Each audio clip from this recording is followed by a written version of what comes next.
මෙන්න දැන් ලැබුණු විශේෂ ප්‍රවෘත්තියක්.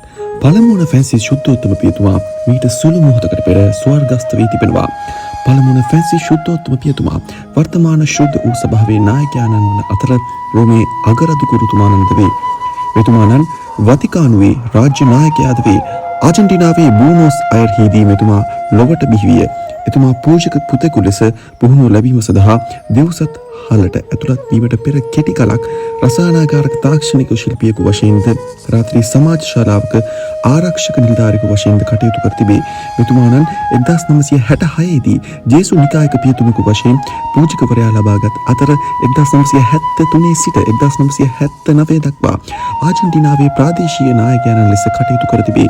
මෙතුමාණන් 1969 දී ජේසු නිකායක පියතුමෙකු වශයෙන් පූජකවරයෙකු වූ අතර 1973 සිට 1979 දක්වා ජේසු නිකායේ ආජන්ටිනානු ප්‍රාදේශීය නායකයන් ලෙස කටයුතු කර තිබේ.